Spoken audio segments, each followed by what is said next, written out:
Good evening. I'm Stesha Brandon, the Literature and Humanities Program Manager at the Seattle Public Library. As we begin tonight, I would like to acknowledge that we are on Indigenous land. These are the traditional unceded territories of the Coast Salish people, specifically the Duwamish people. We honor their elders past and present and thank them for their stewardship of this land. Welcome to tonight's program, which is presented in partnership with Elliott Bay Book Company. We're grateful to our author series sponsor, the Gary and Connie Kunis Foundation, the Seattle Times for their generous support of library programs, and we give special thanks and acknowledgement to the Lachute Seed Research Foundation. Thank you as well to the Seattle Public Library Foundation. Private gifts to the foundation from thousands of donors help the library provide free programs and services that touch the lives of everyone in our community. I have just a couple quick announcements before we get started. Our friends over at Elliott Bay have copies of Sasha's book, and you can find books at their website, elliottbaybooks.com. I think it's elliottbaybook.com, and I'll post a link in the chat as well. And also, I just wanted to say it's a peek pick at, wait, I'm reversed. It's a peek pick at the library. And so that means it's being featured at all of our locations. And so if you're lucky and it's not already snatched up, you can get a copy and read that. And I'm super excited. I scored a copy today, so hooray. I also wanted folks to know that we have closed captioning available tonight. And to access closed captioning, you just need to click on the icon at the bottom of your screen. After tonight's conversation, we'll have time for questions from you. You can ask questions at any time by writing them in the Q&A box at the bottom of your screen. And finally, we're interested in hearing from you. Towards the close of the event, we'll be posting a link to a survey in the chat and would appreciate it if you took a minute afterwards to fill it out.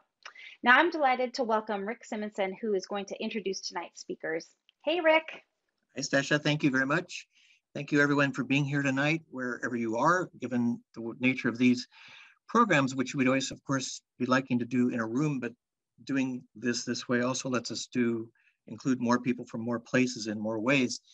And Stasha, thank you for all the lead in tonight. I've mentioned before that when Elliott Bay does these programs and I sort of rattle off things and welcoming everyone and saying things, besides land acknowledgement, we've said a few things about the language here because, especially because these programs are language. And that is, tonight is a little more apt than usual, but to say that the language preceding the language I think you're going to mostly hear tonight, but you may hear some Lachute Seed, is the Coast Salish language of Lachute Seed, which was and is still very much a language here, but attention should be and respect should be paid to it. And that's part of the life and work of the family that Sasha Takshablu Lapointe is part of and writes of in this extraordinary book that Sasha mentioned, Red Paint, which is a memoir. And it has probably the most distinct subtitle as the memoirs go of any I can think of. And that subtitle is The Ancestral Autobiography of a Coast Salish Punk. Things are put together there that are not usually put together. Not just the Coast Salish punk part, but anyone drawing on ancestry, as Sasha does in his book, which is a book that tells of her own growing up, coming of age, as any kind of young person struggling to find a place, some things dealing, with challenges to Indigenous people in this part of the country. She is, this whole part of the world, not just this part of the country. She is of the Nooksack and Upper Skagit people of north, I would think, sort of situated north of here in Seattle. But of course, people move around and have moved around. And this book, which tells of her life, also, her, as many know, leading in and around this book, her great grandmother, Vi Hilbert, whose name is Takshablu and who Sasha's name, Lachute's name comes from, was very much a part of the community in all sorts of elemental ways. And for us at Elliott Bay, she was an incredible part of coming in, telling stories. We were able to, some of the books she published, not only the big book Habu, which the University of Washington Press has done, but some of the books that the foundation itself has published over the years, oral stories, helping keep this language vital and present and alive. Sasha works on and with that in this book. And I'm going to not say less now because you're going to actually get to hear her read from and talk about it. And she'll do so in the company of Ariane True, a Seattle-based Chickasaw and Choctaw poet and artist who is here with her. Ariane's a poet who's had work published in numerous periodicals and publications. She's done work at Hugo House. She has done things with writers in this, programs with writers in the school as part of the Young Writers cohort. That's at Hugo House. And she's been a native artist in residence at the Seattle Rep. And I believe there, we're about to have in a very short time, I think, session may get this posted or the library may get it posted, an installation that will be there at the Poncho Theater there at the Seattle Rep. So that is there to see, and her work to find online and someday I have a feeling in a book. You will also, Sasha's book, which we're talking about here tonight. Sasha, we first got to read Sasha's prose in a wonderful anthology published a year ago of writings in response to what was going on in 2020 politically and culturally. And that anthology called There's a Revolution Outside My Love was a brilliant piece about Sasha walking into a scene in the CHOP area up here on Capitol Hill and being surprised as she's drawn into a program or what was going on, a ceremony, not a program. And her great-grandmother called Violet, beautifully in this book, is invoked there.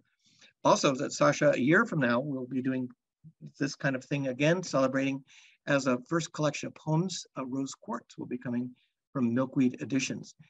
Again, red paint to celebrate, to read, to talk about. And on that note, I think we hope you'll put questions in the Q&A. I forgot to, I don't think Stasha said all this. For Sasha and or Ariane, if you wish to put for her also. And those will get worked in by Ariane later in the hour. And again, we thank everyone for being with us and ask you to please join in giving good virtual attention and applause and celebratory applause to Takshabla, Sasha Lapointe, Red Paint, and Ariane. There, way to go, Ariane. Thank you all. Thanks. Obut Butlachi Bid Tabusha Chash Takshablu Seed Sta. Hello and welcome everybody. My name is Sasha Takshablu Lapointe. It is an honor to share this space with you. I want to thank everyone at Elliott Bay and Seattle Public Library for hosting us here tonight. And I want to thank my fantastic conversation partner, Ariane True. It's so good to see your face again, even through a screen. And I also want to thank Counterpoint for publishing my little book. So it's been wonderful. They're great. So I thought I would start with a reading. I'm going to read a short chapter from the book, and I've been reading a lot from this book lately. And usually the same things, but I'm going to change up the set list tonight. I'm going to read Linoleum. I was sort of stumped by a question the other night at an event where during the Q&A, an audience member asked me about the concept of home. And I remember, they had brought up my connection to my ancestral home. And their question sort of threw me because they were like, I'm not from here. My ancestors are from Europe. So I don't have a connection to this land. And they asked for some kind of advice around how you feel that. And it really threw me. I wasn't quite sure how to answer. And then I immediately remembered Linoleum. So with that all being said, I'll just get into it.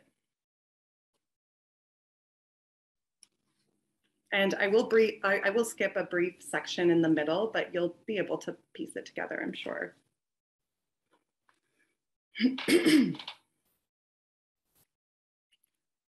Linoleum. 3 years before I asked my parents about red paint, I was riding north with my boyfriend. It was my 30th birthday, and Brandon and I were driving up the interstate. I watched him drive. Brandon was classically handsome. Tall, with cropped dark hair and brown eyes. I had met him 9 years ago at a party. He walked in and I remember thinking, damn, a real life Agent Cooper. Agent Dale Cooper was the hero of my favorite TV show, Twin Peaks, a campy yet surreal series from my childhood that had a cult following. Created by David Lynch, the show was heavy with dark and supernatural themes, often terrifying, and along with Nirvana, responsible for putting this rainy corner of the Pacific Northwest on the map. I loved the show immediately. It was special to see Washington represented on screen, to recognize the dense forests and dark bodies of water where I grew up flickering back at me as I watched the show late into the night. The fictionalized town of Twin Peaks was meant to be somewhere near the Canadian border in the northernmost corner of Washington, basically positioning the town in my backyard, or the very least, neighboring my small reservation. This was not the usual backdrop for popular television series, and seeing the thick-knit sweaters, rainy skies, tall pine trees, logging trucks, and shitty diners made me feel at home. The show made me feel less invisible. There was even a predictable and stereotypical Native American character, Deputy Hawk. Hawk was the source of all the Indian mysticism in the show. He was, of course, a tracker. A turquoise earring dangled from one ear, he wore his dark hair long, and he knew the woods. Besides watching Dances with Wolves, this was the first time I had actually seen a real-life Indian character on the screen. It was Agent Cooper who had my heart, though. Cooper was an intuitive and mystic FBI agent with transcendental dreams and an affinity for Black coffee. Cooper ends up solving the mystery of a murdered high school girl, Laura Palmer, and frees her from the Black Lodge, an evil place that held her spirit captive. I have always wanted an Agent Cooper, and here I had found him in Brandon. Tall pine trees and the Cascade Mountains floated by beyond the window. I smiled. It was a good birthday. Brandon's parents were gone for the weekend, and we were heading north out of Seattle to take care of their plants and spend a quiet weekend alone. We lived in a collective house with friends, the drummer in Brandon's band and his girlfriend, a photographer I waited tables with. We loved the communal nature of our home, the parties, the bands crashing, the shared spaces always crowded with travelers. The weekend getaway felt special. It felt like playing house.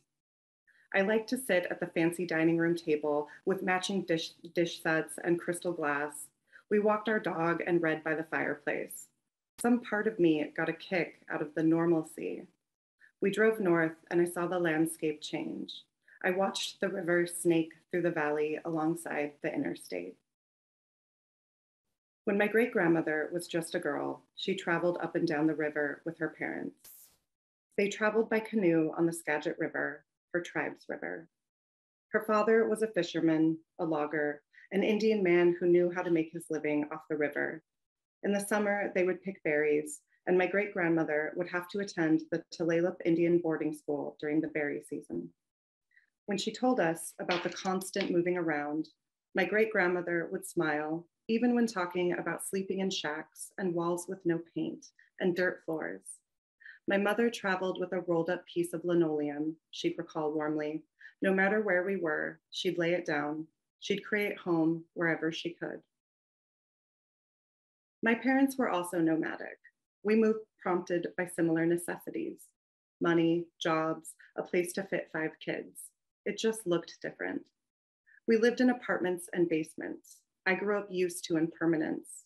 I grew up used to saying goodbye to places. When we moved into the trailer on the Swinomish Reservation, it was a temporary home, something impermanent, made out of aluminum and particle board, something without bones. Our first real plans for a home took shape on a plot of land in the dense woods of the reservation. We put our single wide trailer on a relative's property while our lot across the street was being cleared. We were told to call him Uncle, though it was never clear if he was a blood relative or simply related to us in that Indian way. The land wasn't glamorous. There was a garbage pile that sank into the forest on the side of this uncle's double wide, and a large red metal building where he smoked fish, a meadow behind the smokehouse, and our small, tinny, single wide trailer scooted up against the tree line. Just find ways to entertain yourselves, my parents would say to my siblings and me before disappearing to their long shifts. My dad worked late hours at the casino, and my mom commuted all the way to Seattle to keep her job there at the group home for Native youth. We became accustomed to late nights of movie rentals and frozen pizza, of games of Double Dare, where me or one of my siblings would tear through the trails into the darkness of the woods with no flashlight, just to see how far we could make it before we cried out. The woods of the fictional town of Twin Peaks were also ominous. Like my backyard, they were thick with tall trees, owls, and mysteries. Most of the townspeople of Twin Peaks feared the woods, but not my second favorite character. Audrey Horne didn't appear to be afraid of anything, and I loved her immediately. She's introduced as Agent Cooper's love interest and the daughter of a corrupt hotel owner, Benjamin Horne. 17-year-old Audrey Horne is dark, smart, and strange.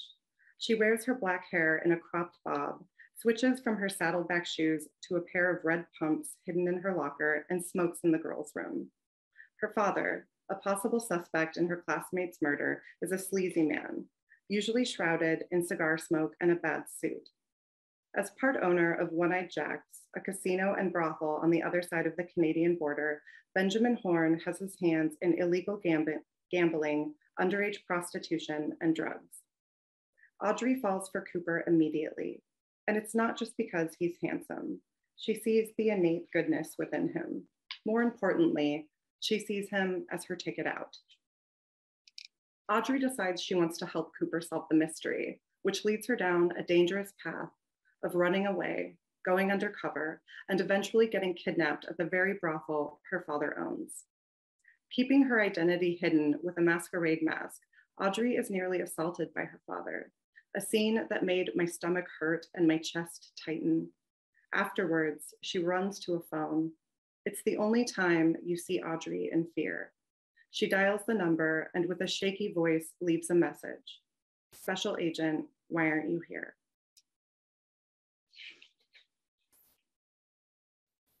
After the night on the waterbed, I learned to run away. I wanted to find my own Agent Cooper. I cut my dark hair short and started wearing fire engine red lipstick. I slept in bowling alleys and on friends' couches.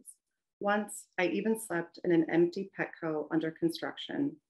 A few friends and I hopped the fence, climbed a massive pile of wooden pallets, and slept until the gray light of morning crept in through the unfinished walls and woke us. That morning, I met a boy in the parking lot, old enough to buy cigarettes and old enough to rent a hotel room. He was working on one of the buildings, probably the Petco, and said I could stay with him. I wanted a warm place to sleep. I wanted a bed and company. That night, I went with him back to his hotel room. Pink walls and an orange carpet dotted with old cigarette burns made up the landscape of the small room.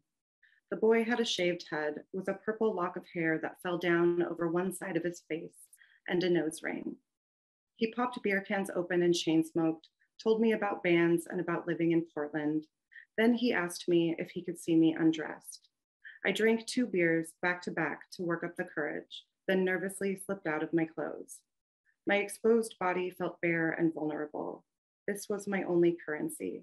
I stood there, 15 and shivering against a pale pink wall tinged yellow from years of cigarette smoke. I trembled a little and crawled into the hotel bed. The boy looked at my body, ran his hands over it, and eventually passed out. In the morning, I left. I knew I needed to find something else. The hotel was not a home, and the boy was no special agent. I have always wanted a permanent home, a place to feel safe. The rooms I'd occupy as I grew into adulthood were always adorned with the relics I carried with me. A can of salmon gifted to me by my grandmother, stones, candles, a photograph of my mother and me. These things were my linoleum. Years after my teenage homelessness, I learned how to take care of myself. I learned to work, to pay bills, to pay rent. I even went to college. Still, I searched for a home. I searched for my special agent. I wanted some place I could truly call mine. I fell in love with Brandon from across a room at a party after a punk show. He was the most handsome man I had ever seen up close. He wasn't mean when he drank. He picked me up whenever I called, drew me baths, made me hot chocolate, I felt I found my Agent Cooper. But like Audrey, I was doomed. I was a little bit broken, and I tried to hide that from him. I kept my secrets. I put on the red lips and assumed fearlessness. I wanted to be the kind of girl Agent Cooper could fall for. And like Audrey's plan, mine worked for a while. Brandon fell under my spell, and I believed I'd found my home. On my 30th birthday, we drove up the highway, and I looked out at the mountains and the fog in the trees. I knew that if we kept going, we would eventually hit the small town next to the reservation, then beyond that, the trailer, and finally, those dark woods.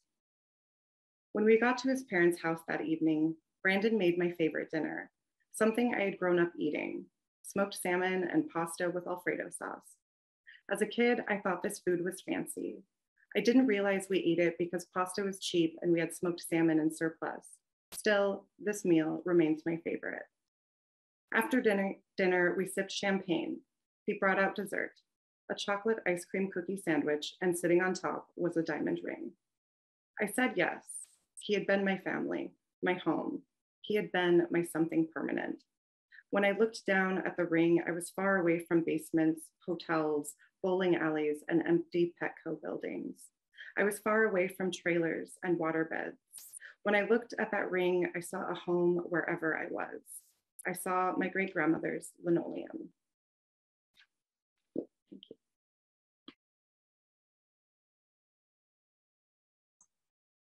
Thank you so much for that, Sasha Chokmashki, for that reading. That's one of my favorite chapters because of just, it sets up, it comes pretty early in the book for those who haven't read it yet, and it sets up so many things. Like there's important context and like temporal locations, but there's also like this image of the linoleum that is like such a gorgeous and powerful image throughout the book that like we really get into in this chapter. So it's one of my faves. Hi everyone, by the way. I got so caught up in Sasha, but it's good to see you all out there. Sasha, I was thinking about this, and I think this is a good place for us to start. You remember you had that residency at Arts at King Street Station a few years ago during the Hout exhibition. Mm-hmm. And you invited me to come and hang out with you. It was a very fun time chilling. But seeing the space you had constructed for you there was something I was thinking about with the linoleum chapter and with a lot of this book. Would you tell everyone a little bit about like how you kind of made that space for yourself and what it was like for you to be there and writing and working in the space of the Hout exhibition? Absolutely. And that was such a fun time. You brought such a lovely lunch. It was a good time. But yeah, I think I was so grateful for that opportunity to have that residency. And I remember walking in and having this space that was just mine, that they were like, you could do whatever you want. And, you know, for visual artists or, you know, folks who are actually going to be like throwing canvas and paint around or tinkering with metal, you know, the space, that big room made sense. And when I walked in, I was like, what the hell am I going to do with this as a writer? Like just me and my laptop.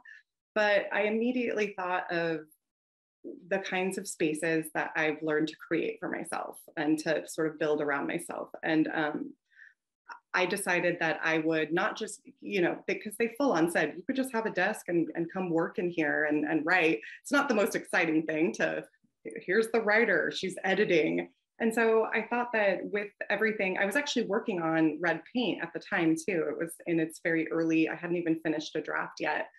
And so it occurred to me that I wanted to bring a visual representation of what red paint kind of meant for me. And so for those of you who didn't see it, or I think there's probably photos online somewhere, but I took this room and the sort of three walls. One was just a glass wall. I felt like I was in like a little fishbowl, but in a good way. But for the three remaining walls, I decorated it with all of the things that I carry with me, kind of referencing in that, you know, the rooms that I've occupied in adulthood are adorned with these relics, the things I carry with me. And so I did that very much in that space. I put up my uncle's beautiful longhouse paintings. I also brought like big giant posters of Bikini Kill and Nick Cave and Susie and the Banshees. I brought my grandmother's wool shawl. I brought some dentalium, and I just adorned this small space with all of the things that I sort of felt very connected to and that comforted me and that I also like drew a lot of strength from. And it ended up being a really cool space. I miss that room.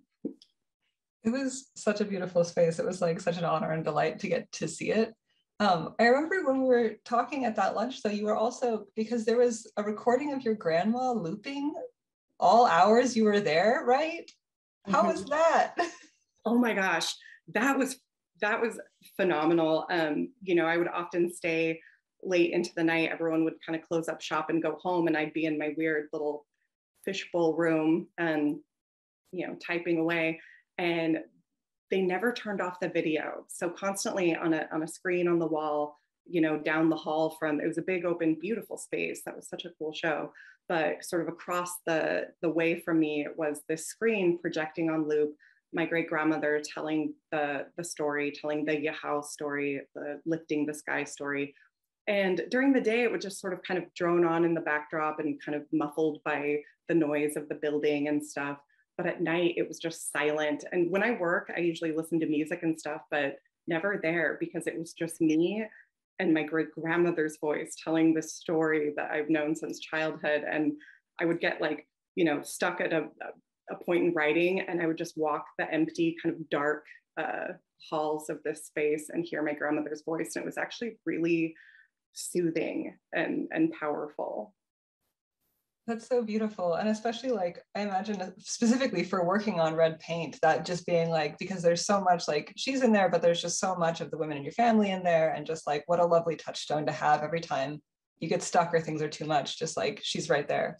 I had company. Yeah. Grandma was there hanging out, being like, get back to work. There is that kind of dual thing of like, oh, love and support. And also like, sometimes it's like, I see you getting up. That's so lovely. You also mentioned you've been like changing it up and reading different stuff. How has it been for you? Because your book's been out for a couple of weeks now. How is that going? Like, do you feel different? Does your book feel different to you now that it's published? You know, I went out on a limb reading, you know, you should never veer from the like rehearsed, practiced, you know, set list. You totally should. And I did. But, you know, this was a good experiment in reading a chapter that I haven't been sort of reading each night.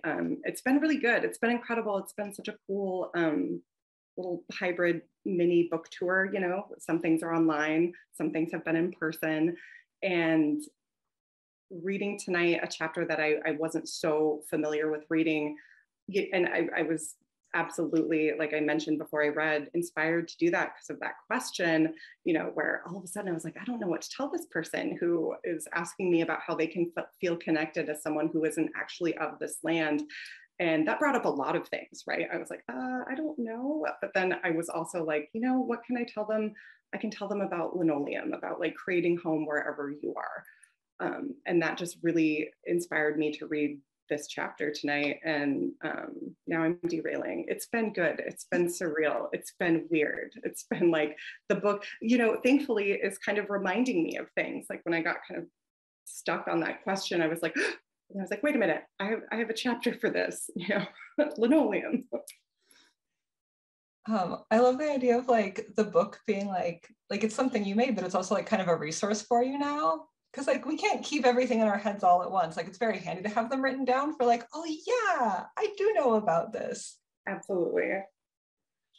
I was wondering about, like in terms of like writing the book, was there any kind of organizing metaphor or image or structure that you were thinking about for your process? Like whether or not it ended up in the final thing in a way we would recognize, but was there anything that was helpful for you while you were putting all those stories together? Yeah, I mean, I knew simply because of my writing style and the things I've done in the past that it was going to be a fragmented story. I knew that it was not going to be necessarily like linear. And so I kind of had this like map of touchstones when I was thinking about red paint that had so much to do with the physical spaces, right? Where I visit physical spaces throughout the story of red paint. Kamsha, my ancestor Kamsha Kohalowish's home, the beach, these places that I keep returning to. Just so, and then also like veering away from that, and like when I'm traveling away from that on like tours and going to Europe, traveling really far from my home, So landscape felt like a big thing, and it was hard, like, I guess to answer your question, thinking about the things that would kind of wrangle me were the important places, and then everything kind of fell into place. So like the image of Kamsha's home, the image of like the homeland, like where I grew up, you know, the Swinomish Reservation, the Skagit River, those were kind of the things that would ground it back. Like I'd float around into the cosmos and then come back and be like, okay, wait, I have to be here. So I think that it was bare bones, but I had like these reoccurring places that would kind of pull me back to home. And did I answer that question? Yeah, you totally did. And I feel like that really comes through in the book. It was something that I noticed a lot, was that there's just, it's so extremely place-based, and like there's a lot of like specific naming of places, but there is also like, you feel the landscape around you the whole time. It was really comforting to me of like, I know these trees, I know this moss, I know that view, I know that water, that mountain.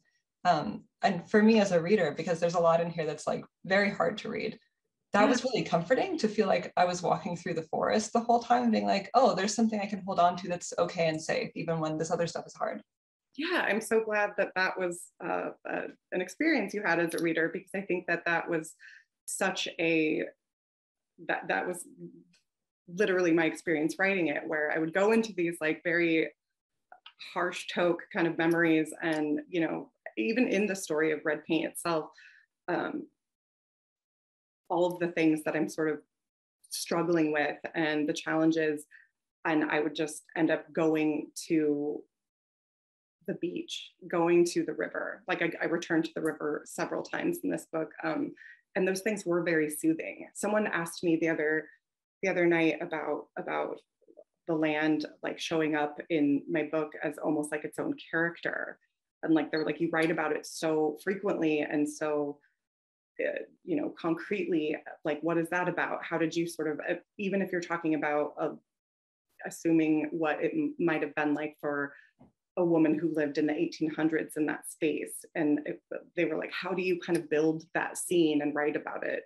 And the only thing I could answer was, it's a place that I keep returning to, like in the physical space, but also when I go away for too long, I dream of it. Like, you know, it's just, I don't know, now I'm going to get really like cheesy, but be like, you know, but I'll be in, you know, San Diego visiting my partner or traveling, and if I'm gone too long, I start dreaming of gray, rainy, stony beaches and bleak weather, and I'm like, I gotta go home. That's so real. I definitely, when I'm away for too long, I start seeing the landscape and landscapes that are not here, but I'm like, it looks just like this one thing, and it doesn't. You're but like yeah. Yeah, I sometimes get questions around that with like, how do you like write the landscape so much, and how is it so alive? And I'm like, is it not this way for you? What are you experiencing that is not this? I don't quite understand in those moments. So I'm glad you figured out some answers. I feel like I've brought folks too to certain places where I'm just like, write this, and I get all excited, and they're kind of a little bit like, yeah, I get it's very cold and it's dumping down rain, but I'm just like frolicking in it, like, do you love this? And they're kind of like, I'm like, oh, you don't have the same connection I do. Yeah, it's kind of confusing, but then I guess when you find someone who has that same thing, it's really nice. It's so exciting. Talking about you going to the beach a lot, there was a moment in here that like, it was just such a small moment. It was like 3 lines or something, but it really stuck with me, of like that moment, like right before you find out in the book that Brandon has stolen your money and gone to Australia without you. No spoilers. No spoilers, sorry. Oh God, I shouldn't spoil it. Anyway, there's this thing that's gonna happen. Yes. And you know that something's up, but you don't know what, and you're just like, I'm tired of this, I'm gonna go to the beach, figure yourself out by the time I get back. I thought that was like, I was taking notes. I was like, oh, you can do that? You can just be like, I'm gonna go to my special place, I'm gonna go take care of me, and this is what you have to do before I get back. Yeah, and I'm so glad you brought that up, because that was a really interesting, the way that that ended up playing out, where so there was this moment of conflict and trouble in the book. Weird, I didn't see that coming. But where and this is something I often do, where I felt some things firing off in my body and felt a little bit, you know, not grounded, and was just like, all right, I'm getting in my car, I'm driving 5 minutes to the waterfront. And I just remember feeling pulled there, like dropping my bag off, stripping down my clothes and jumping into the river or I'm sorry, the lake at this point, when I was in Seattle, and floating there. And that was like my self-soothing act, right? I just knew that I needed to do that. And it's something I do again and again. If I'm feeling stressed or if I'm feeling really lost or in moments of distress, I will go to bodies of water. And later, after the actual event of that happened, I was having dinner with one of my grandmother's former language students and dear friends. And we were chatting about everything. And I think that came up. I was like, yeah, in this moment of distress, I constantly feel pulled to bodies of water. And I just felt like, yeah, it's calming. It's why people go to the spa or whatever, right? And she pointed out to me, she said, well, talking to your grandmother, knowing a lot of the women in your family, they, have often received their like power song or their spirit song, and they're always by water. And my mind was blown. And I was like, I didn't talk to my mom about that, and this was a very dear friend of my grandmother's. And she said, yeah, that makes sense why you go to water. And so it was funny later looking back at that and being like, oh, I did feel like that. Maybe I had like a, like something pulling me there, but yeah, water. I feel like I derailed big time, but I'm really glad that you picked up on that.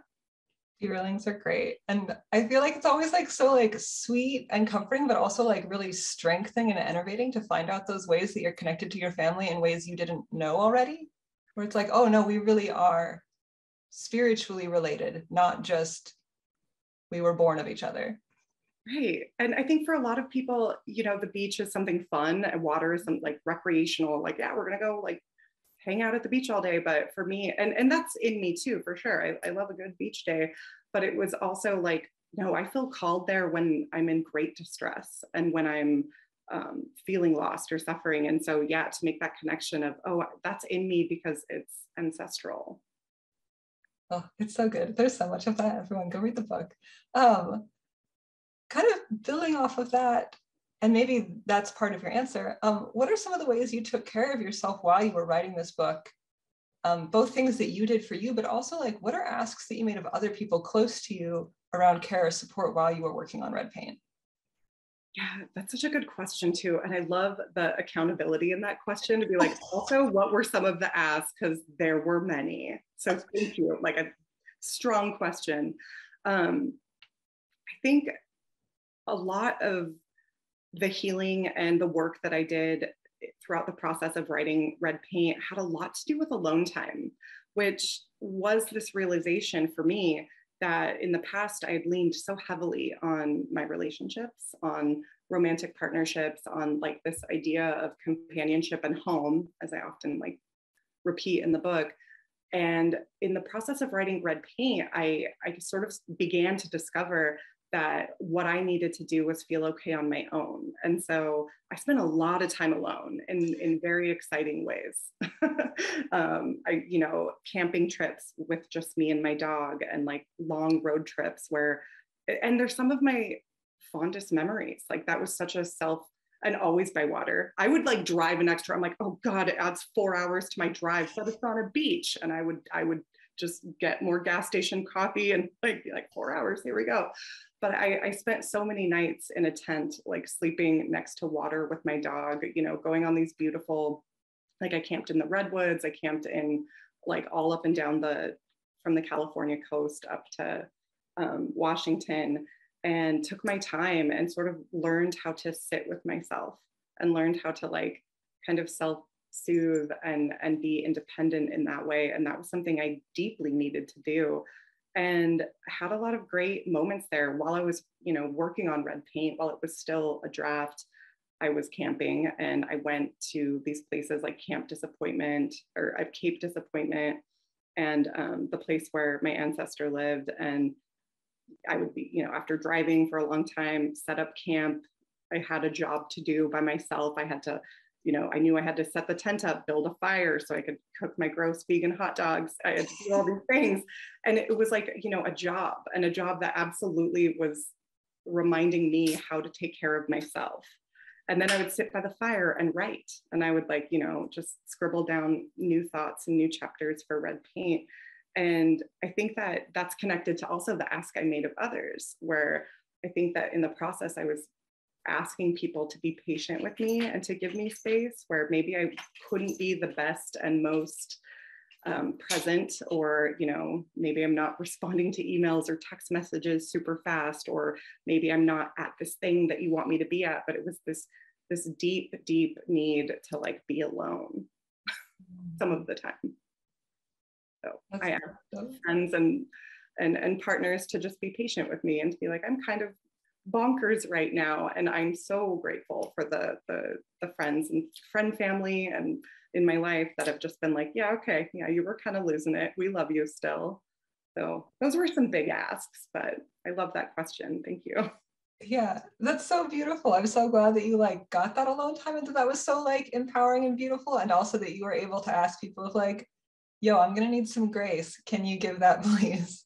Yeah, like, I still love you so much, I'm over the moon for you, but do I need to go be in the woods for 4 days alone? Yes. I'm so glad you have so many people around you now who can, like, hear that and be like, do it, Sasha. We'll be here when you get back. We might tease you, but right, that's important. That's such an important thing. it is. This feels a little related to me. But something I was really wondering about, this is a question I think about a lot, and I think a lot of us who do poetry or creative nonfiction and personal essay and things like that have to consider at some point or other. There's a lot of stuff in this book that's, like, hard and personal and complicated, but you're able to share it in this format. How do you yourself know when something's ready to be published? Like, emotionally, how do you know that writing and publishing something will be okay or good for you and won't make something worse? Ooh. Well, I guess this is a crash course in that, right?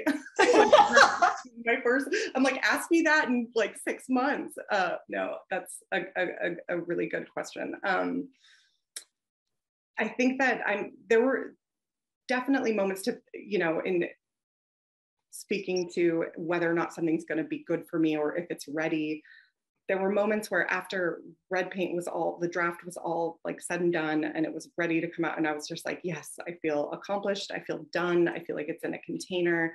And then, you know, fast forward so many months or a year later, where I was doing a reading, and I was like, oh my God, I'm going to read this out loud. And then all of a sudden it became very real for me. And then I was like, oh, I wish I would have asked someone about this. Like, oh, because it wasn't, and I'm a brand new baby at this, where all of a sudden it occurred to me that, yes, the thing is done, right? It's like, it's in my hand, and but then to, like, it was, you know, 2 days before the launch, and I was looking at it and I was like, oh, I have to read this out loud. I don't know why that didn't occur to me. And that was really hard. Yeah, I feel like I'm derailing big time, but I'm trying to stay focused on it. You're totally answering it. Keep going. This is great. Yeah, I think it was definitely a learning experience for me, where it's like, of course I have to read this out loud. That's part of it. And getting through that first hurdle of, like, oh, you know, I was, like, shaking in my boots and being like, oh my gosh. And it seemed a silly thing. I felt like some folks might've been like, well, yeah, duh, of course you wrote this, you've been working on it for 2 years, like this, you know, whatever. But it's such a different feeling when you're in a room of friends and strangers and reading it aloud. And that was one other thing that I had to go through. And that, honestly, like, it's been good, because it reminded, like, being on the other side of things, I'm kind of like, oh yeah, I can read this really hard stuff because I'm on the other side in a place of, like, power and safety. And so I like that question just because it's so fresh for me. I'm like, oh God. So I don't even know if I answered it, because I don't know if I'll know in the future when, like, oh, I'm definitely ready to publish this and talk about it with strangers again and again. But I'm learning it now. It's an honest answer. Yeah, no, that makes a ton of sense, because, like, how can you know until you know? I've been having a little bit of a similar thing getting some of the pieces ready for the installation. There were pieces that I wrote like years ago that I was like, these are totally fine. But like imagining them up on a wall and people standing in front of them reading them with their physical eyeballs, I was like, I have to change this. I have to black out these words. I have to move this around. Like it's too raw, it's too vulnerable, and I didn't think it was. Why don't we think about that in the process? You know, I think it's because we're like little tanks in the we're just like, we're in the privacy of our creative space. We're just letting it come. And then all of a sudden, a year later or so, you're like, oh, wait a minute, what? Now I have to share it? Yeah, that's strange. I'm glad I'm not the only writer. I think there's a lot of us. And I think sometimes you genuinely don't know, especially like, I don't know. Sometimes we put up little walls so we can keep going. And sometimes later when you've like worked through some of that stuff, you realize like, oh, that actually is a little more charged than I felt it was at the time. Totally. I feel like I see that happen in Red Paint. Totally. You know, even before the book launch at Third Place Books, my friend and I, who were going through the rehearsal, I had this wonderful friend, D-Rex, come up and like bless my presence with their amazing like music and words. And we were going through a rehearsal because they created this beautiful kind of like music, like soundscape to play while I read. And I was like, all right, I got this. Let's go through rehearsal. And I'd start reading. I'd be like, blah, blah, blah. What? And they kind of looked at me like, are you okay? And I'd be like, did something. And it like didn't happen until I was like going through the physical rehearsal of reading it aloud. I feel like if anyone is like, I need a gem of wisdom, like that's a gem of wisdom right there. Is like, everyone's always like, you should practice reading, but it's like, no, really, you should practice reading because you don't know what's going to come up that's not on the page, but is still there. Yeah, like your body stores little things inside, and until you go through you need to read it out loud, say the words, and then you're like, oh, I feel that somewhere. That's weird. Oh, okay, let's get through that. So yeah. Yeah, thank you for being so candid about that. Like, I know you're still in the middle of your book tour, and this is literally right now we're on your book tour. But especially for like a first book, I think it's so interesting to hear how that's going. Yeah, it's been really surreal. I keep feeling like, you know, my therapist actually said the week of the launch, and I love her for saying this, she was like, this can be your best week, like the best week of your life next week. And I was like, oh, thank you. Because that's like the feeling is so surreal, as I'm sure you are experiencing with all of the incredible things that are happening. Also, congratulations on the installation and all of the wonderful things. But when you're in it, you're supposed to feel celebratory. There's this pressure to be like, yeah, I'm here, I'm done, cool. But that's not often how it works for so many of us. And so I was then feeling pressured to be like, I should just be like so stoked. And then, you know, having conversations with my therapist, my partner, good friends, my family, being like, no, it's okay. You can feel this when it's done. Like, you know, it's been that surreal and that like kind of emotionally charged. It's so nice to hear you say that, because I've been having like a lower key version, but that same experience in the last couple of weeks, just with like, as you mentioned, there's like a lot of cool stuff happening, which is like so fun. And I feel like I'm supposed to be like, woo, party all the time. And I like shut down after like a particularly delightful, beautiful flood of love, but it was just too much to handle at once. Yeah, I think that's something to do with being artists, being writers, putting so much of ourselves in our work that when it is celebrated, it isn't just like party, yay. I mean, that's part of it for sure, and we deserve that, but it's layered, it's complex. It's like, oh, this is also a very vulnerable part of me, and whatever like medium you're working in or whatever story you're telling, so much of ourselves goes into it. And so I think that it makes sense. It does, where it's like, okay, yeah, this feels tender. It's celebratory and badass, but it's also tender. I love when things get to be badass and tender. Like that's the goal, right? That's the ancestral autobiography of a Coach Salish Funk. I have one more question for you before we open it up to audience questions. So audience folks, put your cues in the Q&A because I am coming for those next. But you mentioned just briefly like talking about like in different medium. You work in multiple media. I mean, it's all writing, but like, I mean, it's not, because you also make your music. But so you have this book of poems coming out next year. Were you working on both of them at the same time? You know what? In true Gemini fashion, I totally was, which is bonkers. So Rose Quartz, the collection of poems in its earliest forms, like I had written part of it first during the last year of my grad program at IAI. I'd sort of put together some poems that I was calling Rose Quartz, but like as I was writing Red Paint, those poems were still coming. And so they were often like written in tandem, and which just feels like people are like, how do you know which, when do you shift out of the poetry lane into the memoir lane? And I can't explain that chaos part of my brain.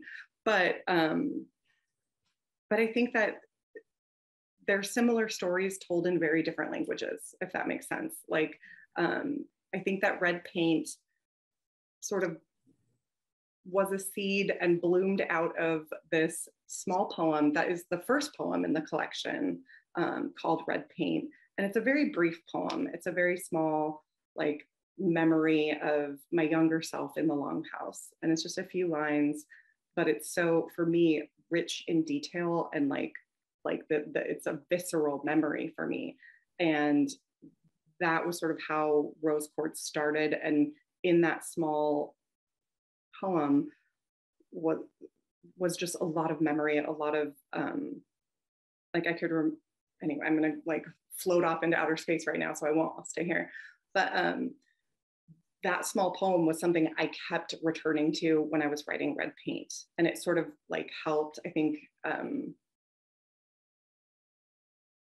when writing Red Paint, I would get kind of like bogged down or feeling like derailed, and I would remember that poem and be like, that is really the heart of what I'm trying to talk about. This like healing, this physical, like active healing that takes place in the story of Red Paint started in that poem form.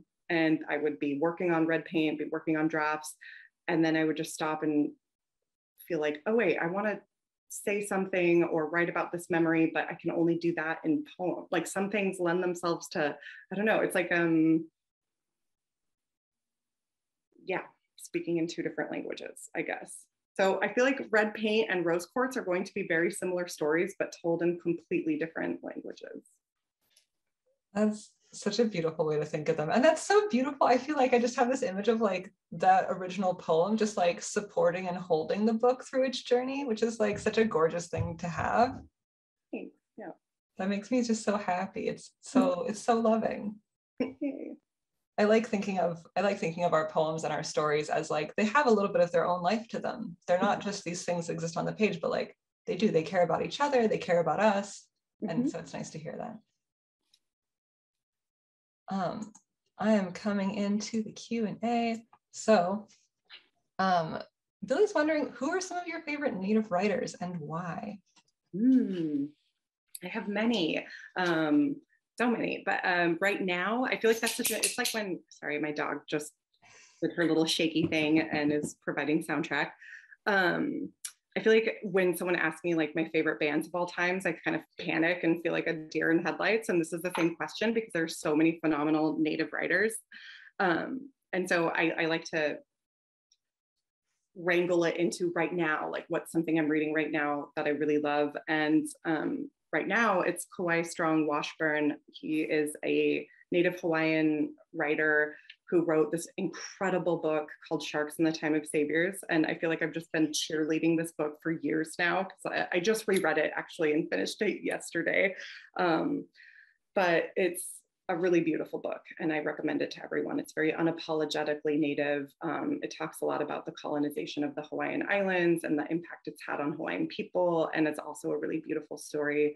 But also, you know, I'm usually reading Joan Nabai Kane, Alyssa Washuta, like it's endless. Yeah, but right now I'm really jazzed about Kauai Strong Washburn. That's awesome. I've been hearing like really good things about that book. So I'm like, ooh, gotta bump that up my list. I want everybody on the planet to read it. That's awesome. I feel like for folks who are like outside of the native writing community, which is most people who are alive, it's like, oh, Yeah. it's a small community. But then as soon as you get in, you're like, no, it's not. And everyone's incredible. You're just like, how could I pick even my top 10 favorites? Like, Right. there's dozens and dozens of people who are amazing. Right. I know. It's like, when I was in my undergrad, Natalie Diaz was a huge poet, like a poet that I loved and was drawn to. Yeah, Joan Kane, also, of course, Tommy Orange, Therese Maya, frick, so many people, Louise Erdrich, Deborah Magpie Erling, also Permared. If folks haven't read Permared, that's one of my favorite novels.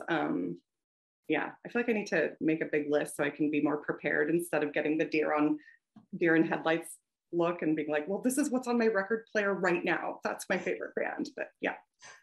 I think Alyssa a couple years ago made a master list, or like a, you know, as much of a master list that anyone can make, and it has like 150 people. Amazing. An anonymous attendee says, thank you for writing this book and sharing it with the world. I imagine you might not have a lot of time for this right now and you're writing a book launch, but are you currently in a band? And if yes, where can we see your band perform? Oh my goodness, thank you for this question. I am currently in a band. We're called Fleur de Louvre. We have a band camp. It's very weird.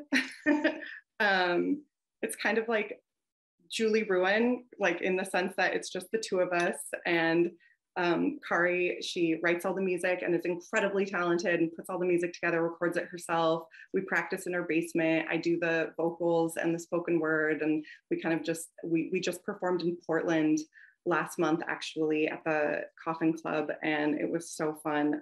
We don't have a show lined up. We were supposed to play on the 23rd, but I'm doing a reading at the Longhouse at the Evergreen campus, so I had a scheduling conflict. But we will hopefully be playing in the Seattle, Tacoma area in the next couple months, I'm hoping. But yeah, we're called Fleur de Louvre. We have a band camp, and please come see us play. We will play again. I'm so excited. I've been really wanting to come to one of your shows. I see all the pictures on Instagram. Follow Sasha on Instagram for pictures of all her cool shows. And my pets. Also that. So Ginger's asking, do you find that what you're writing makes its own decision as to where it will fit within your writing? For instance, if you start writing what you think is a poem, but it clearly lets you know it belongs in a story form and isn't actually a poem after all. Yeah, and that's something that the writing and I are usually battling. Like that's something, it sort of like wrestles me into submission where I'm like, I'm gonna write this essay and I have a strong, like I have a goal and a direction. And then the writing, like whatever that is, my little like muse will be like, no, that's something that it does let me know.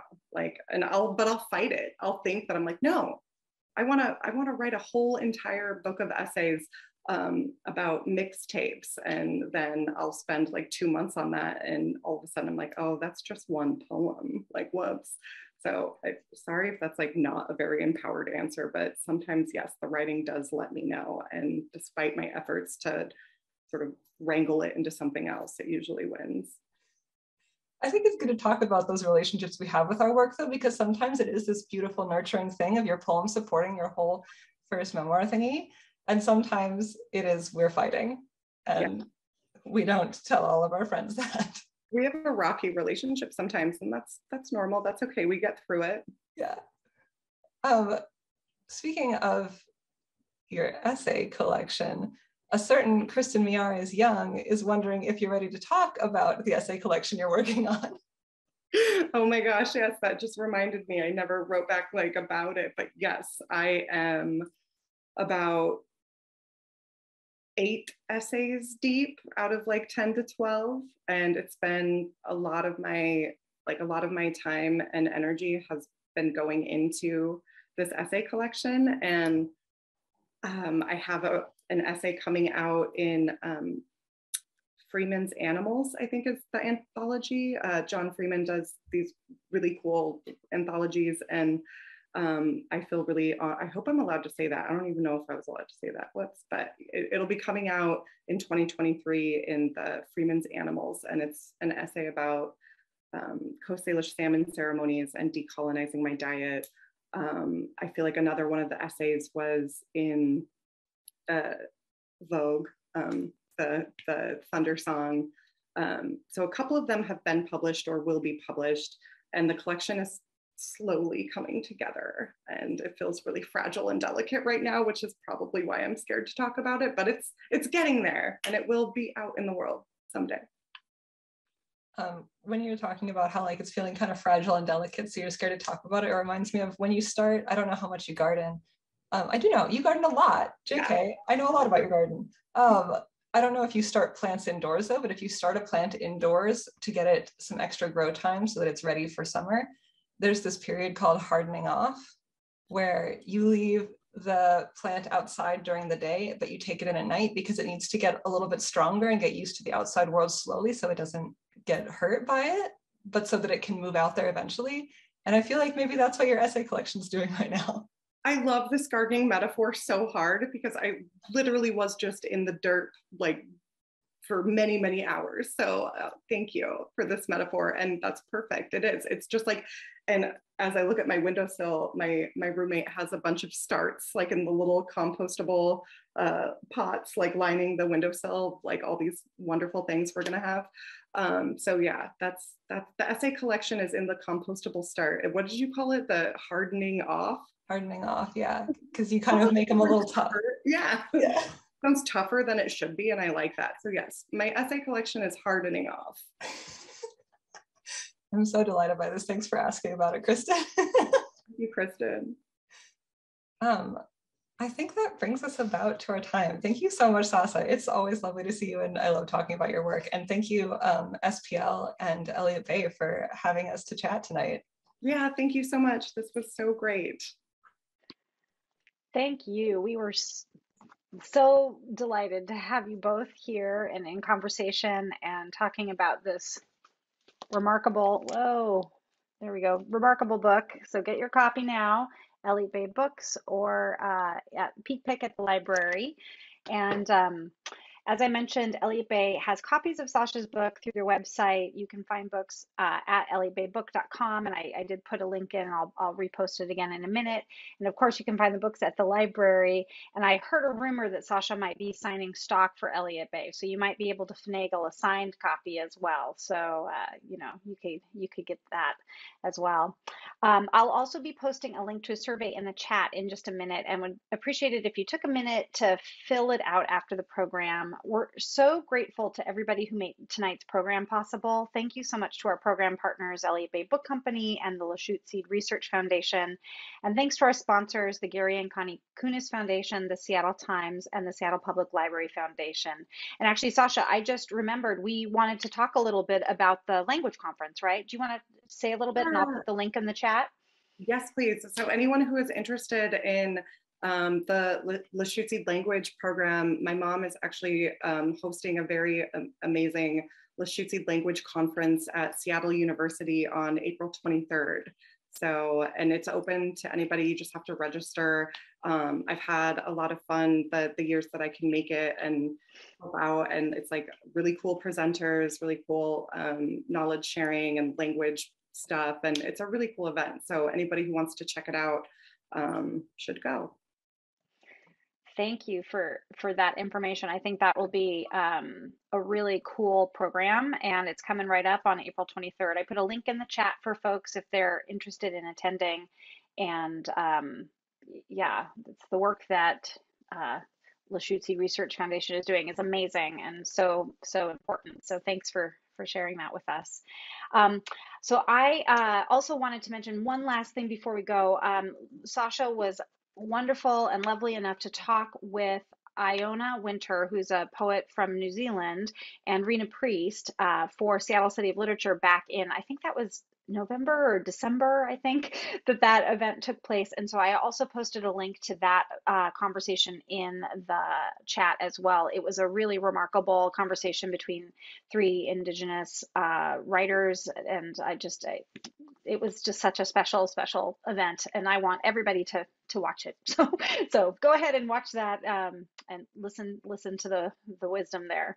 But anyway, thank you both for being here. Thank you so much, Ariane, for being here tonight, and congratulations on your Vedon fellowship. That's huge news and well deserved. So thank you for that. Congratulations, Sasha, on your book and all of the forthcoming books that we're getting teased about now. And thanks to everybody for joining us tonight. We really appreciate you being here, and we will see you next time. Have a wonderful evening, and yeah, good night, I guess.